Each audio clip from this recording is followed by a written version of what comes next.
ஓம் குருவே நமக. ஓம் சுக்கர பகவானே நமக. ஓம் சுக்கர பகவானே நமக. ஓம் சுக்கர பகவானே நமக. இன்றைக்கி வீடியோவில் பார்த்தீங்கன்னா திருமணம் எப்பொழுது நடக்கும்னு கேட்டிருக்காங்க. இது பாகம் 16. அனைவருக்கும் வணக்கம். இப்போ திருமணம் எப்பொழுது நடக்கும்னு பார்க்குறதுக்கு முன்னாடி இந்த ஜாதகம் இந்த பதிவு ஒரு பெரிய பதிவாக இருக்கும். குறைஞ்சது ஒரு 30 நிமிஷம் 40 நிமிஷம் கூட போகிற வாய்ப்புகள் இருக்குது. பார்க்கலாம். ஏன்னா இது கொஞ்சம் தெளிவாக உங்களுக்கு சொல்லலாம் அப்படின்றக்காக தான் பெரிய பதிவுன்னு சொல்கிறேன். இது ஜோதிடம் தெரிஞ்சவங்களுக்கு ஓரளவுக்கு நான் சொல்கிற விஷயங்கள் புரியும். சில விஷயங்கள் புரியாது, சில விஷயங்கள் புரியும். இதை தொடர்ந்து இந்த மாதிரி பதிவுகளை பார்க்கும்போது உங்களுக்கு இந்த மெத்தேடை எப்படி பார்க்குறன்றது அவங்களுக்கு தெரியும்.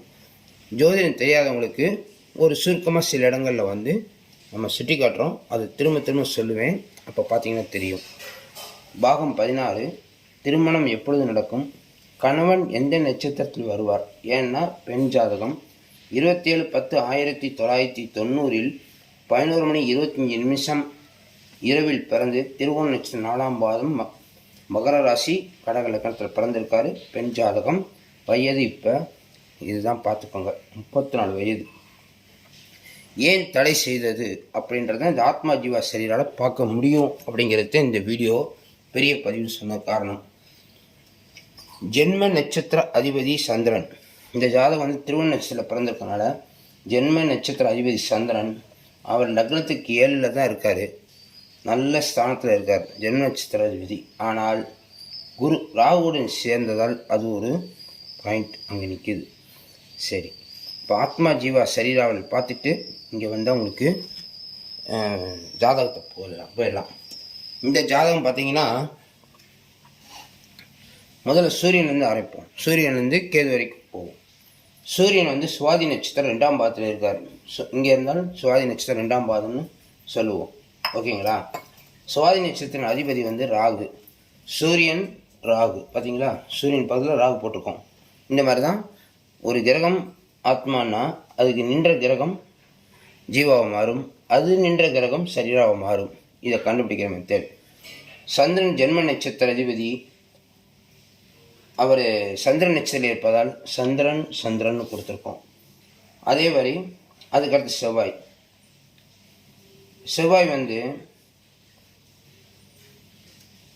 ரோகிணி 4ஆம் பாதத்தில் இருக்கார். ரோகிணி சந்திரன், அந்த ரோகிணி நட்சத்திர அதிபதி சந்திரன். செவ்வாய் சந்திரன் கொடுத்துருக்கோம். புதன் சுவாதி 3ஆம் பாதம். இங்கே கிரகம் இருக்குது, 3 கிரகமே சுவாதி நட்சத்திரம் நின்றுச்சு. இங்கே மிருகசீரிசம் விசாகம்லாம் இருக்குது. இருந்தாலும் இந்த பக்கம் வந்தால் சுவாதி நட்சத்திரம். புதன் சுவாதி 3ஆம் பாதத்தில் இருக்காரு.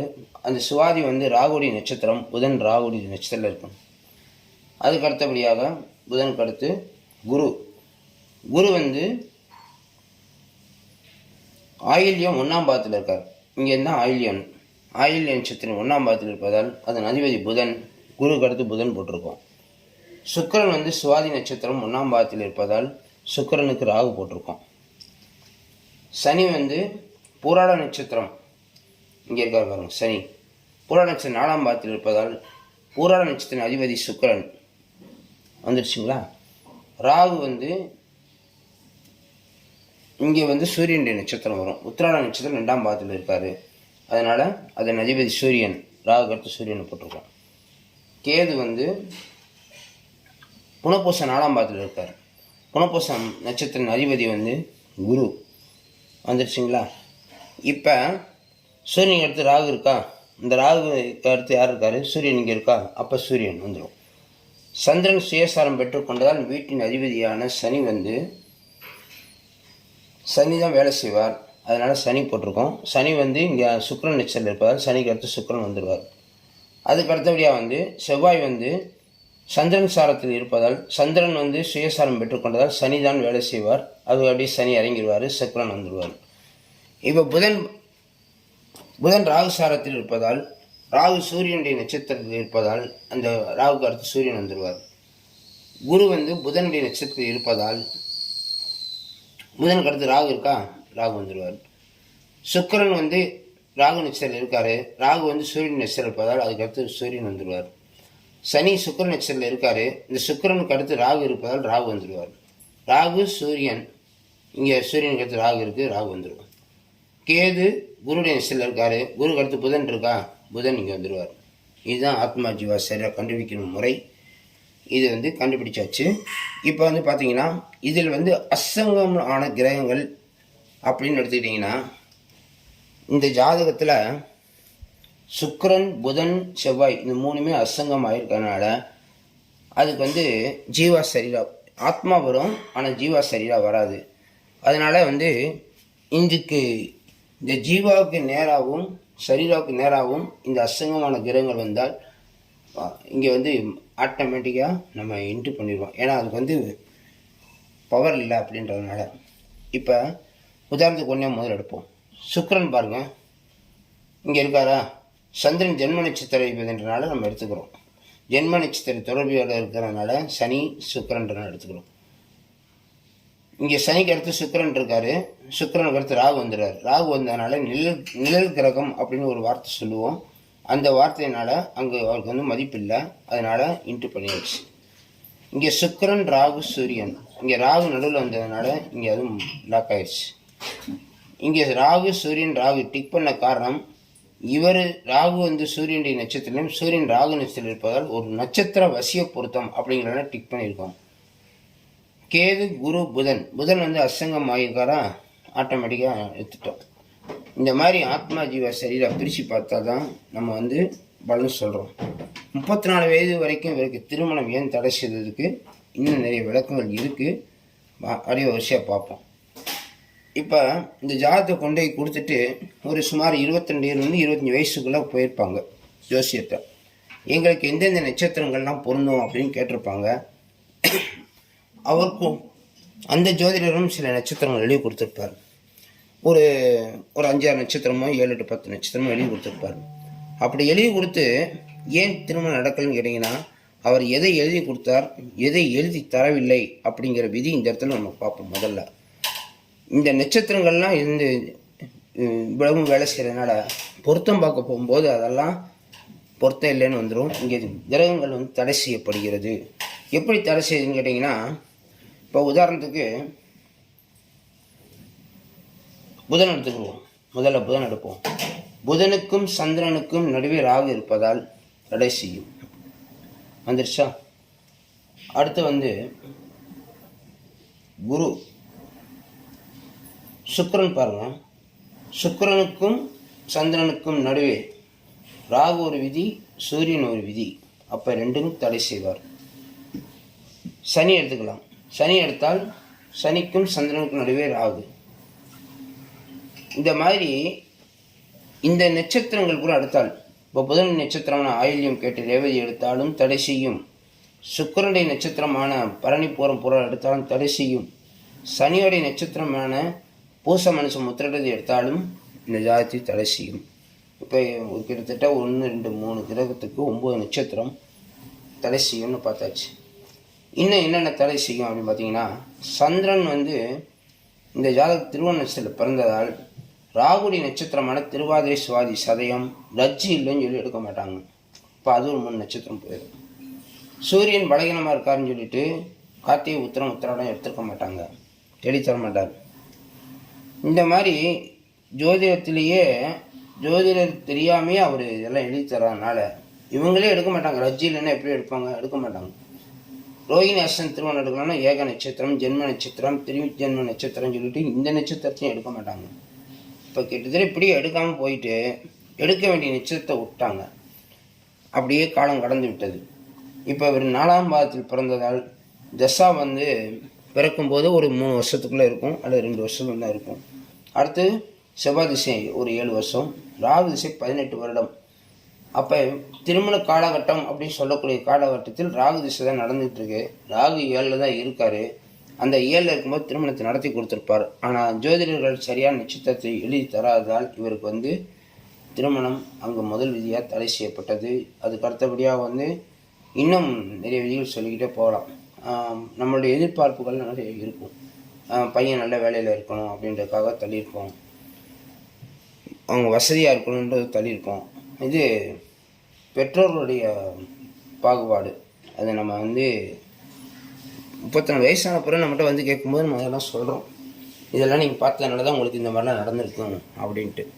சரி, அதெல்லாம் நடந்து முடிஞ்சிருச்சு. 27 நட்சத்திரத்தில் இவ்வளோ நட்சத்திரங்கள், இவ்வளோ கிரகங்கள் எல்லாமே ஒத்துழைப்பு கொடுக்கல. இப்போ இருக்கக்கூடிய கிரகம் என்னன்னு கேட்டிங்கன்னா, சூரியன் நட்சத்திரமான சூரியன் ராகு சூரியன் அது எடுக்கலாம், ராகு சூரியன் ராகு அது எடுக்கலாம், அதனால் அது டிக் பண்ணியிருக்கோம். சந்திரன் சனி சுக்கிரன் அது எடுக்கலாம். ஆனால் சுக்கிரன் அஸ்தமனமானனால அதோட இது பெஸ்ட்டாக இருக்கும் அப்படிங்கிறனால இதை ஃபில்டர் பண்ணி இதையும் நம்ம தூக்கிடுறோம். அதுக்கு அடுத்தபடியாக வந்து கேதுடைய நட்சத்திரம் எடுக்கிறோன்னா அவங்க அஸ்தங்கமனம் இருக்கிறனால அதையும் நம்ம எடுக்கலை.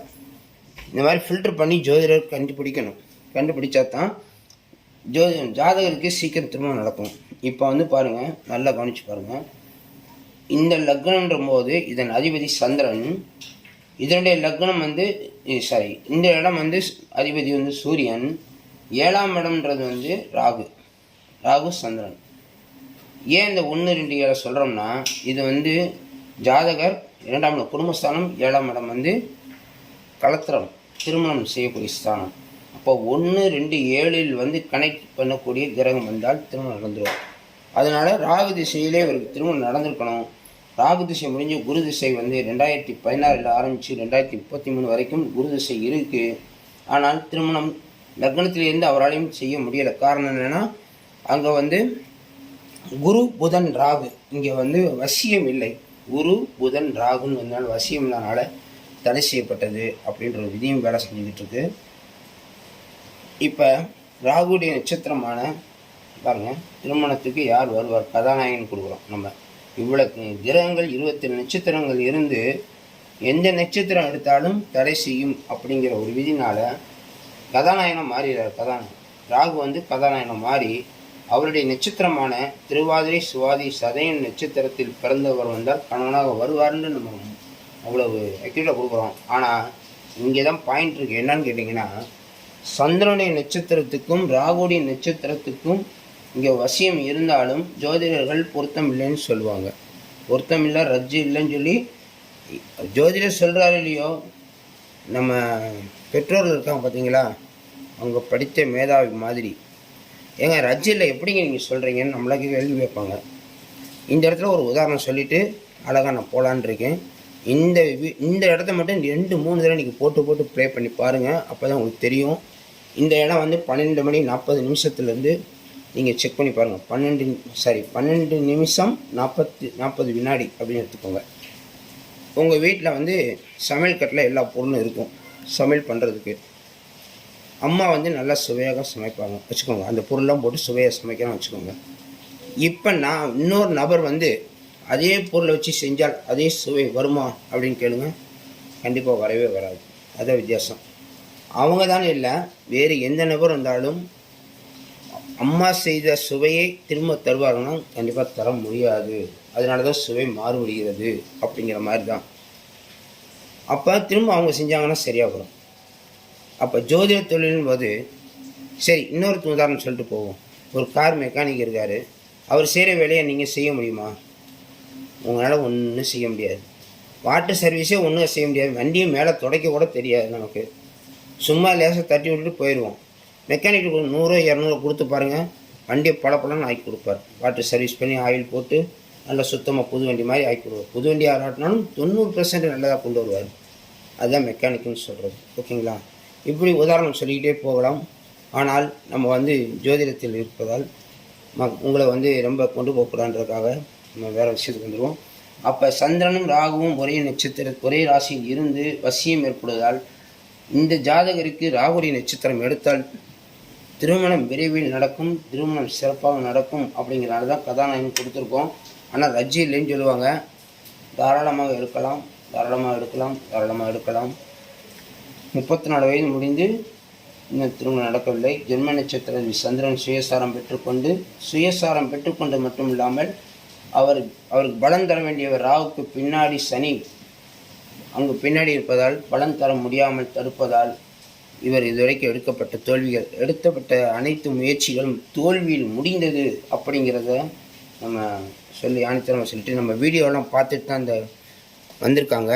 அவங்க கேட்டாங்க, என்னங்க 34 வயசாகுது, அவங்க 33 தான் சொன்னாங்க. நான் சொன்னேன் 90ல் பிறந்து இப்போ அக்டோபர் மாதம் முடிஞ்சாலே உங்களுக்கு 31 வயசு முடிஞ்சிருச்சு, 34 வயசு நடக்குது அப்படின்னு சொன்னோம். சரி அது விடுங்க, அதை பார்த்துக்கலாம், ஒரு வயசு ஒன்றும் பிரச்சனை இல்லை.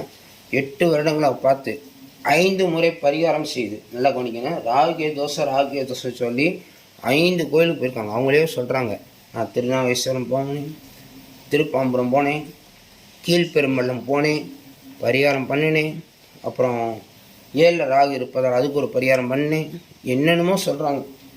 ஜோதிடருக்கு கூட தெரியுமா தெரியாதான் தெரியல, அவ்வளோ பரிகாரம் சொல்கிறாங்க. ஆனால் பரிகாரம் என்பது ஜாதகத்தில் இருக்கோ இல்லையோ, கிரகங்களுக்கு பரிகாரமாக வந்து எந்த நட்சத்திரத்தை எடுத்தால் வசியம் ஏற்படும் என்பதுதான் ஆத்மா ஜீவா சரீரா என்று சொல்லி இவருக்கு விரைவில் திருமணம் நடக்க வேண்டும் என்று நீங்களும் ப்ரேயர் பண்ணிக்கோங்க, நானும் ப்ரேயர் பண்ணிக்கிறேன். நம்ம சொல்லியிருக்கோம், திருவாதிரை சுவாதி சதயம் நட்சத்திரம் எடுத்தால் கணவனாக வந்து விரைவில் வருவார் என்று சொல்லியிருக்கோம். இன்னொரு பதிவை பார்க்கலாம். சுமார் 9 இப்போ வந்து குரு மேசராசியில் இருக்கார். இப்போ கோச்சார குரு இங்கே இருக்கார். ஒரு 9 வருடத்துக்கு முன்னாடி இங்கே இருப்பார். 9 வருடத்துக்கு முன்னாடி இந்த இடத்துல இருப்பார் குரு, கோச்சார குரு. இங்கேயும் குரு இருக்கார், இங்கேயும் குரு வருவார். அப்போ கூட இவருக்கு வந்து பலம் கொடுக்குறதுக்கு வாய்ப்புகள் நிறைய இருந்தது. என்ன காரணம்னு கேட்டிங்கன்னா, இங்கேருந்து 7ஆம் பார்வையாக ராசியையும் பார்ப்பார், இங்கே இருக்கும்போது ராசிக்கு 12ஆம் இடத்தையும் குடும்பஸ்தானத்தையும் பார்ப்பார். அப்போல்லாம் ஏன் திருமணம் நடத்தி வைக்கலை? அதான் ஜாதகத்தில் இவ்வளோ பிரச்சனைகள் இருந்தால் எப்படி திருமணம் நடக்கும் சொல்லுங்கள்? ஆத்மா ஜீவா சரீரா இல்லை. இது முக்கியமாக இன்னொன்று காப்பாற்றப்பட்டது என்னன்னு கேட்டிங்கன்னா, திருமணம் நடக்காமல் போனதுனால தப்பிச்சிட்டாங்க.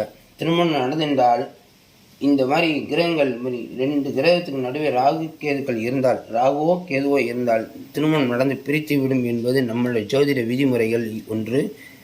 அதனால் திருமணம் நடக்காதனால அவர் இன்னும் திருமணமாகாமல் இருக்கார். அப்போ இந்த குரு பார்வை இருந்தும் திருமணம் நடக்கவில்லை. இங்கே வரும்போது 7ஆம் பார்வையாக பார்ப்பார். இங்கே குரு வரும்போது, இங்கே இருக்கும்போது 5ஆம் பார்வை 7ஆம் இடத்தை பார்ப்பார். அப்பையும் திருமணம் நடக்கலை. இப்போ இது 9 வருஷத்துக்கு முன்னாடி, இது 8 வருஷத்துக்கு முன்னாடி, இது 7 வருஷத்துக்கு முன்னாடி, 5 அப்புறம் 6 வருஷத்துக்கு முன்னாடி பார்த்தீங்கன்னா இங்கேருந்து 5ஆம் பார்வையாக, அது 5ஆம் பார்வைக்கு வேலை 8ஆம் இடத்தான் பார்ப்பார். அப்போ அந்த 2 வருஷம் கூட விட்டுறலாம். திரும்பவும் ராசிக்கு 12ஆம் இடத்தில் வரும்போது இது 8, 7, 6, 5, 4 3 வருஷம் வராது, 1, 2, 3 4 வருஷத்துக்கு முன்னாடி குரு இங்கே இருந்திருப்பார் தனுசு ராசியில். அப்போ தனுசு ராசியிலிருந்து 9ஆம் பார்வை குடும்பஸ்தானத்தையும் ராசிக்கு 12ஆம் இடத்தையும் விரைவு ஸ்தானத்தை பார்ப்பது. அப்பையும் திருமணத்தை நடத்தி கொடுத்துருக்கணும், நடக்கலை. இங்கே இருந்து நடந்திருக்கணும், இங்கே இருக்கும்போது நடந்திருக்கணும். இவ்வளவும் கடந்து 9 வருஷமாக வந்து நடக்கலைன்னா ஜாதகத்தில் உள்ள கிரகங்கள் அவ்வளோ வலிமையாக வேலை செய்ததாலும், எந்த நட்சத்திரம் எடுத்தாலும் எதை எடுக்க வேண்டுமோ ஜோதிடர் எழுதி கொடுக்காததாலும் என்னுடைய திருமண வாழ்க்கை 34 வயது வரைக்கும் போய் திருமணம் நடக்கவில்லை என்பதே உண்மை. இப்பொழுது கதாநாயகனாக திருவாதிரை சுவாதி நட்சத்திரம் எடுத்தால் விரைவில் திருமணம் நடக்கும். திரும்ப கதாநாயகன்னு சொல்கிற காரணம் தான். கேதுவுடைய நட்சத்திரம் வந்து எடுக்கலாம், லக்னத்துக்கு இருக்கிறதுனால. ஆனால் அங்கே வந்து புதன் அஸ்தங்கமானதுனால, கேது குரு புதன் அஸ்தங்கமானதுனால இவர் வந்து வசியம் ஏற்படாது, பிடிப்புத்தன்மை இருக்காதுன்றதுனால தான் நம்ம கேது நட்சத்திரம் எடுக்கலாம், ராகு எடுக்கலாம், விரைவில் திருமணம் நடக்கும் என்று சொல்லி இறைவனை வேண்டிக் கொண்டு இந்த பதிவை நான் முடிக்கிறேன். அடுத்த பதிவில் மீண்டும் சந்திப்போம். உங்களுடைய திருமண பொருத்தம் பார்க்கணுன்னா என்னுடைய டிஸ்கிரிப்ஷன் நம்பர் தரேன். நிறைய பேர் கேள்வி கேட்டிருந்தாங்க, அவங்களுக்குலாம் பதில் சொல்லியிருக்கோம். நேரடியாக என்னுடைய வாட்ஸ்அப் நம்பருக்கெல்லாம் மெசேஜ் பண்ணியிருந்தாங்க, அவங்களுக்குலாம் சொல்லியிருக்கோம். உங்களுக்கு இந்த மாதிரி சந்தேகம் இருந்தால் கேளுங்கள். சந்தேகத்துக்கு பலன் வந்து ஓரளவு தான் சொல்ல முடியும். உங்கள் ஜாதகத்தை அனுப்பி பலன் பெற்றுக்கொள்வதற்கு தான் சிறப்பான பதிவாக இருக்கும். திருமண பொருத்தத்துக்கு 200 ரூபாயும் திருமணம் நடக்கும் என்பதுக்கு என்னுடைய நம்பரில் வாட்ஸ்அப்பில் கிளிக் பண்ணுங்கள். இந்த பதிவு பிடிச்சிருந்தா சப்ஸ்கிரைப் பண்ணுங்கள், ஷேர் பண்ணுங்கள், லைக் பண்ணுங்கள். மீண்டும் அடுத்த பதிவில் உங்கள் ஜோதிடர் சந்திப்போம். பாண்டிச்சேரி முருகன்.